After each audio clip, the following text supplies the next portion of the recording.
Femina miss India 2024 का खिताब जीता है निकिता पोरवाल ने, जिनका संबंध महाकाल की नगरी उज्जैन से है। इस वक्त मेरे साथ खुद मौजूद हैं निकिता पोरवाल। किस तरह से उन्होंने फेमिना मिस इंडिया का खिताब जीता और तमाम बातें हम उनसे करेंगे। बहुत बहुत बधाई आपको।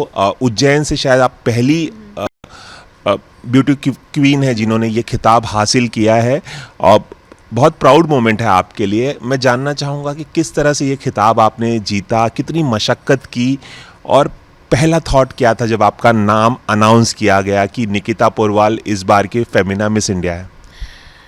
पहले तो आपका मैं बहुत बहुत धन्यवाद देना चाहूँगी मुझे यहाँ बुलाने के लिए और मुझसे बातचीत करने के लिए।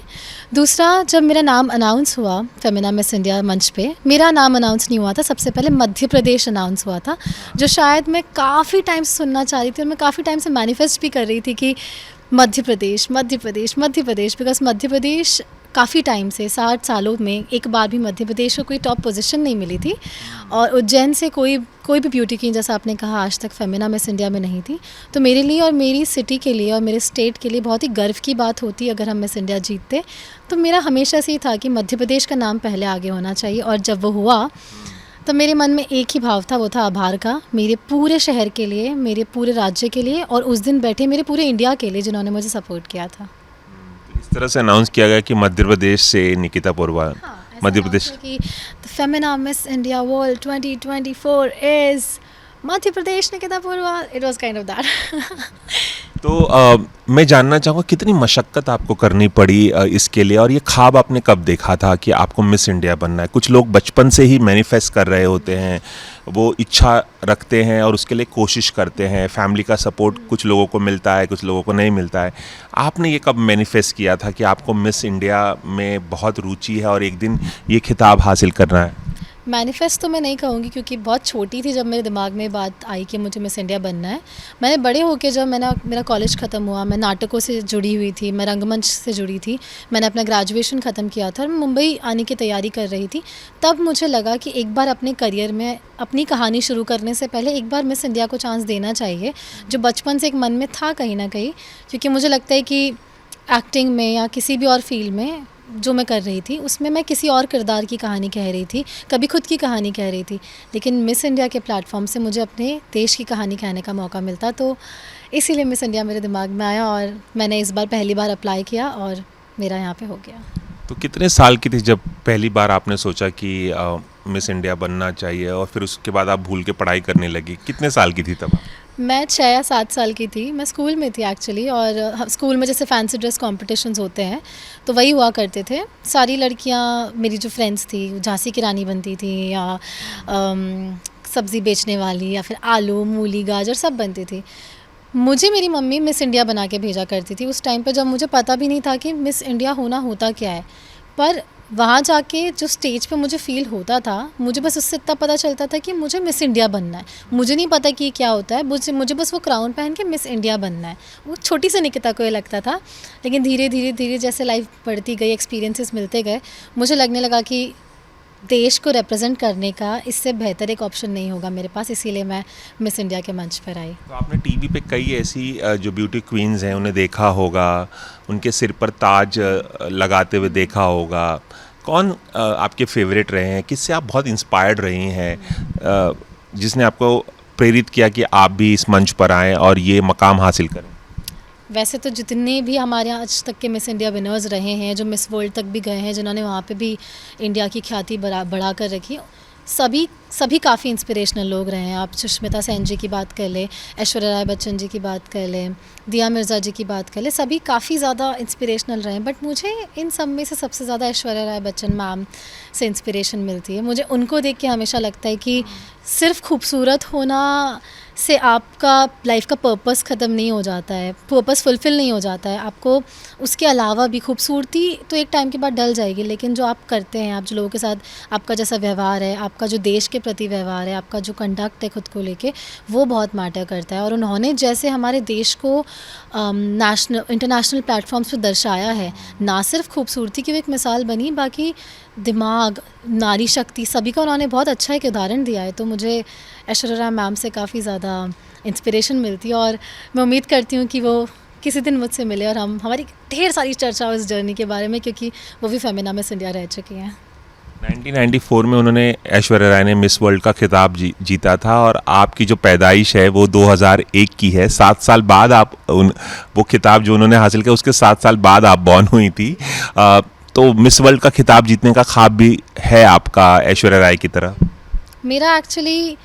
मेरा जो मैनिफेस्टेशन है, जो मैं कहती हूँ, मेरा ख़त्म ही मिस वर्ल्ड पे जाके होगा। मैंने अभी भी रुकी नहीं हूँ, मैंने अभी फुल स्टॉप लगाया नहीं है अपने मैनिफेस्टेशन पे। मुझे पता है कि मुझे वो क्योंकि यहाँ हम 30 कंटेस्टेंट्स में से कोई भी जाता तो मेरा यही रहता है कि मिस वर्ल्ड का क्राउन टारगेट है, वो घर आना चाहिए, चाहे मैं लाऊँ या चाहे कोई और लाए। तो अभी क्योंकि मुझे इसकी अपॉर्चुनिटी मिली तो मैं चाहूँगी कि मिस वर्ल्ड का क्राउन घर आए, उसी के बाद मैं सांस लूँ। ऐश्वर्या राय से आप मिलेंगी, जैसे कि आपने कहा कि मिल के बहुत सारी बातें करनी है, तो क्या कहना चाहेंगे आप उन्हें? मैं उनसे उनके तजुर्बे के बारे में जानना चाहूँगी, मिस इंडिया के पहले का तजुर्बा, मिस इंडिया के दौरान का और मिस इंडिया के बाद का, कैसे उनके लाइफ में चेंजेस आए, क्योंकि काफ़ी सारी चीज़ें होती हैं जो मीडिया में हमें पता नहीं चलती। तो मैं उनका एक बैक स्टोरी ज़रूर जानना चाहूँगी कि उन्होंने इस प्लेटफॉर्म का कैसे यूज़ किया। जो हमारे सामने है वो तो है ही, उसके अलावा भी उनकी लाइफ में क्या चेंजेस आए और क्या वो चीज़ें रहीं जिससे वो इस प्लेटफॉर्म की वजह से वो हासिल कर पाई। उसके अलावा भी मैं उनसे पूछना चाहूँगी कि वो कैसे कर लेती है इतना खूबसूरत और इतना स्मार्ट और इंटेलिजेंट होना हर टाइम पे, कैसे? मैं 22 की हूँ, वो और छोटी थी जब वो जीती थी खिताब। और आप उनके इंटरव्यूज़ अगर देखेंगे तो उन्होंने जैसे बात करती है, वो जैसे बोलती हैं, आप बस उन्हें सुनते रहेंगे। छोटी सी एक 20-21 साल की लड़की को पूरा देश बस बैठ के सुनता रहता, तो कुछ तो बात है। मुझे बस वो बात जाननी है उनके बारे में। मैं जानना चाहूँगा कि किस तरह की तैयारी आपने की यहाँ तक पहुँचने के लिए, वो जो जर्नी थी आपकी। आपने वडोदरा के यूनिवर्सिटी से सयाजीराव यूनिवर्सिटी से पढ़ाई की, तो ये तैयारी का जो पूरा प्रोसेस था वो कितना लंबा चला, कितना हेक्टिक था, कितना चैलेंजिंग था, और सबसे बड़ा चैलेंज क्या था जब आप मिस इंडिया की फिनाले के मंच पर थी? तो वैसे जैसे मैंने कहा कि मैं रंगमंच से जुड़ी हुई थी, तो स्टेज कुछ भी हो, मिस इंडिया का स्टेज हो या रंगमंच का स्टेज हो, मेरे को अपने आप को स्टेज पे रखना और ऑडियंस को रखना बहुत पसंद था। तो 3 साल मेरा ग्रेजुएशन हुआ महाराजा सयाजीराव यूनिवर्सिटी में। उसके बाद मैंने डिसाइड किया कि मुझे मिस इंडिया में जाना चाहिए। तो उसी के दौरान मैंने ट्रेनिंग लेने का डिसाइड किया। मैंने मुंबई से ट्रेनिंग ली, पैजेंट की बाकायदा पूरी ऑफिशियल ट्रेनिंग, जिसमें हमको रैंप वॉक, हमको ट्रेनिंग, हमको फ़ोटोशूट्स, मेकअप, ग्रूमिंग, सब कुछ सिखाया। इन सारी चीज़ों के साथ साथ 30 दिन यहाँ फेमिना मिस इंडिया में कैसे सर्वाइव करना है ये भी सिखाया गया। हमारी जो साथ में जो जितनी भी मेरी जो फ्रेंड्स हैं आई हुई थी 30 स्टेट्स से, उन सब के साथ कैसा बिहेव कर, हमको एक चीज़ से वाकिफ़ कराया गया जो कि सिर्फ मेकअप या सिर्फ कपड़ों या सिर्फ ग्लैमर पे आके ख़त्म नहीं हो जाती है। It goes beyond that. आप स्टेट फिनालिस्ट एक बार बन जाते हो तो ठीक है, आप बन गए, लेकिन उसके बाद बहुत सारी चीज़ें ऐसी होती है लाइफ में जो आपको आपके एक्सपीरियंसेस से ही करने को मिलती है, जो आपको कोई ट्रेनिंग अकेडमी सिखा नहीं सकती है। क्योंकि आप वहाँ पे 20 दिन रहते हो, आप वहाँ पे पूरा दिन बस काम कर रहे होते हो और सबको वो क्राउन चाहिए होता है, तो काफ़ी सारी लर्निंग होती है जो आपको मिल जाती है उस दौरान ही। तो लाइफ अपने आप में एक बहुत बड़ा टीचर हो जाती है उस दौरान। और सभी लड़कियां, मैं कहना चाहूँगी 30 के 30 लड़कियां हम बहुत डिज़र्विंग थी और सभी कुछ ना कुछ लेके निकली हैं यहाँ से। क्राउन 3 के पास है, लेकिन एक्सपीरियंसेस सबके पास है। ऐश्वर्या राय ने फिल्मों में एक्टिंग तब शुरू की जब उन्होंने मिस वर्ल्ड का खिताब जीत लिया, उसके बाद उनकी फिल्में आना शुरू हुई। आप पहले से ही एक फिल्म में काम कर चुकी हैं जो इंटरनेशनल सर्किट में काफ़ी जा रही है, उसकी काफ़ी चर्चा हो रही है। मैं जानना चाहूँगा वो कौन सी फिल्म है, उसके बारे में कुछ बताइए। एक्टिंग कब से आपने शुरू की? वो फ़िल्म के लिए एक्चुअली मैंने ऑडिशन भी नहीं दिया था। मेरा फ़िल्म में आने का प्लान नहीं था, जैसा मैंने आपको बताया। मेरा था कि मिस इंडिया के बाद ही मैं फ़िल्म करूँगी, लेकिन क्योंकि मैं रामलीला में सीता का किरदार करती हूँ 5 वर्षों से, तो उस किरदार उज्जैन में? जी, उज्जैन में, और भी ऑल ओवर इंडिया होती है वो रामलीला। तो उसके अंदर मुझे वो फ़िल्म के डायरेक्टर आए हुए थे, डायरेक्टर और राइटर। उसके अंदर मेरे जो सर थे उनसे उन्होंने बात करी कि आपके यहाँ जो वो लड़की सीता करती है, आप उनको हम फिल्म में लेना चाहेंगे। हमारी ऐसे शुरुआत हुई और मैं ऐसी थी कि नहीं, मैं अभी फिल्म वगैरह नहीं कर रही हूँ, मेरा ये रवैया था। बट क्योंकि मेरे सर जो मुझे थिएटर में लेके आए थे, उन्होंने मुझसे कहा था, तो मैं ठीक है करते हैं। बात करते करते करते मुझे पता भी नहीं चला कि मैंने वो कब फिल्म साइन कर ली और वो फिल्म का शूट हो गया 2 महीने का। उस फिल्म का नाम चंबल पार है, वो चंबल में ही शूट हुई। चंबल पार? जी, चंबल में ही शूट हुई थी वो। चंबल के आसपास एक गांव है, धौलपुर करके एक गांव है, वहाँ शूट हुई थी। 4 डिग्री टेम्परेचर होता था वहाँ पे, उससे भी कम चला जाता था। उस कोहरे में शूट हुई थी और बाजरे के खेत, सरसों के खेत, बहुत सुंदर उसके एस्थेटिक्स थे फ़िल्म के। ब्रज भाषा में फ़िल्म, खड़ी बोली ब्रज भाषा में फ़िल्म है। वो एक्चुअली पीरियड फ़िल्म है, 60s का स्टोरी है उसमें, और मैं ज़्यादा स्टोरी रिवील नहीं करना चाहूँगी। मैं चाहूँगी कि जब वो रिलीज़ हो तो सब उसे देखने आएँ। अभी फ़िलहाल वो किस तरह का किरदार है उसमें मेरा एक प्राइमरी कैरेक्टर ही है, एक लड़की का कैरेक्टर है, 17-18 साल की लड़की का कैरेक्टर है जिसकी शादी की बात चल रही होती है। और it talks a lot about कैसे पहले के टाइम पे एक छोटी सी चीज़, छोटा सा कुछ भी हो जाता था, लड़की की गलती नहीं भी होती थी लेकिन फिर भी वो कटघरे में खड़ी कर दी जाती थी। उसी तरह का वो कुछ कैरेक्टर है और बहुत पॉजिटिव, बहुत सॉफ्ट और बहुत रियल इंडिया को दिखाती हुई स्टोरी। अगर आप फिल्म रिलीज़ हो रही है? रिलीज़ डेट अभी तक पता नहीं चली क्योंकि फ़िल्म्स अभी इंटरनेशनल फ़िल्म फेस्टिवल्स में अच्छा परफॉर्म कर रही है। वहाँ से अगर कुछ उसको नए आयाम खुलते हैं उसके लिए तो बहुत अच्छी बात है, नहीं तो उसको फिर इंडिया में रिलीज़ किया जाएगा। मैं आपसे एक सवाल और पूछना चाहूँगा निकिता कि मिस इंडिया तो आप बन गई, आप एक्टिंग भी कर रही हैं, आपने थिएटर रंगमंच में तकरीबन 60 प्ले किए हैं, आपने 60 प्ले किए हैं, मतलब काफ़ी आपने काम किया है। 250 पन्ने की कृष्ण लीला भी लिखी थी, उसके बारे में बताइए। आप स्वभाव से काफ़ी धार्मिक लगती हैं, आपने सीता का किरदार रामलीला 5 साल निभाया है, कृष्ण लीला 250, उसके बारे में बताइए। कृष्ण लीला का मेरी लाइफ में वो लिखना, वो उसके डायलॉग्स मैंने एक्चुअली लिखे थे, उसका होना ही मेरी लाइफ में बहुत चेंजेस लेके आया है। क्योंकि मैं उसको लिख नहीं रही थी, एक्चुअली पद्मश्री भगवती लाल राजपुरोहित सर करके उनकी वो स्क्रिप्ट थी जिस पर मैं काम कर रही थी। मैंने ऐसे ही एक सीन उठा के बस अपने तौर तरीके से लिखना चाहा कि सर मैं लिख के देती हूँ आपको, मतलब मुझे अच्छा लगता है लिखना, क्योंकि उद्धव प्रसंग मुझे काफ़ी पसंद था कृष्ण में, तो मैंने उद्धव प्रसंग पहले लिख के दिया।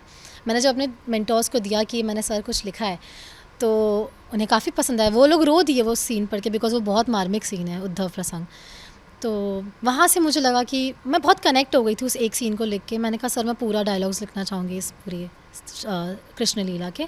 ऐसे करते करते तकरीबन 18 से 20 दिन में मैंने ब्रह्मवैवर्त पुराण पढ़ के और श्रीमद् भागवत पुराण का सहारा लेके उसके डायलॉग्स लिखे और उसमें राधा का किरदार निभाया। फिर चलिए जाते जाते एक सवाल और पूछना चाहूँगा कि जब ये ताज आपके सिर पर सजा तो मम्मी पापा का क्या रिएक्शन था, क्या वो बात उन्होंने कही, कितना प्राउड मोमेंट था उनके लिए भी, और क्या आपके जो दोस्तों का नज़रिया बदल गया है मिस इंडिया बनने के बाद?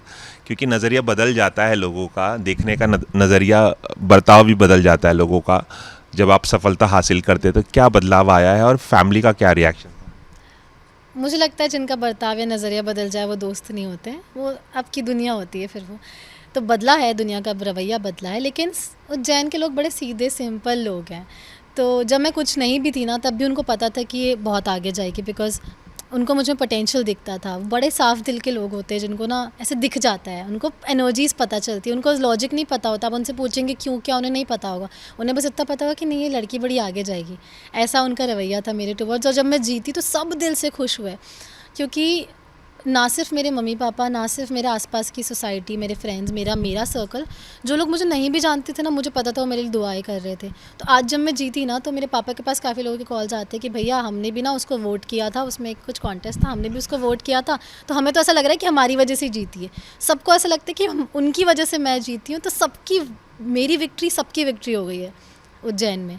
और मेरे पेरेंट्स तो उनकी खुशियों का तो मैं आपको अंदाज़ा भी नहीं दे सकती, क्योंकि मेरी मम्मी के पास तो कोई शब्द नहीं थे जब मैं जीती थी। वो रो रही थी, बहुत रो रही थी, और भगवान के हाथ जोड़ के ऐसे सिमट के भगवान के पास हाथ जोड़ रही थी कि भगवान, जितने भगवान को मेरी मम्मी ने याद किया था सबको लाइन से थैंक यू बोल रही थी मुझे कॉन्ग्रेचुलेट करने से पहले। और पापा का बस एक यही था कि हमेशा से अशोक पोरवाल की बेटी कहलाती थी, आज मैं निकिता पोरवाल का पिता कहलाऊँगा, तो मुझे बहुत गर्व है। चलिए एक आखिरी सवाल जाते जाते छोटा सा, कि क्या मिस इंडिया के फिनाले में पार्टिसिपेट करने से पहले आप महाकाल के आपने दर्शन किए थे? क्योंकि आप धार्मिक हैं स्वभाव से और महाकाल की नगरी से बिलोंग करते, तो क्या आपने दर्शन किए थे, मन्नत मांगी थी, कुछ किया था आप, और रेगुलरली आप मंदिर जाती हैं वहाँ पर? मैं बहुत रेगुलरली महाकाल मंदिर जाती थी उज्जैन में।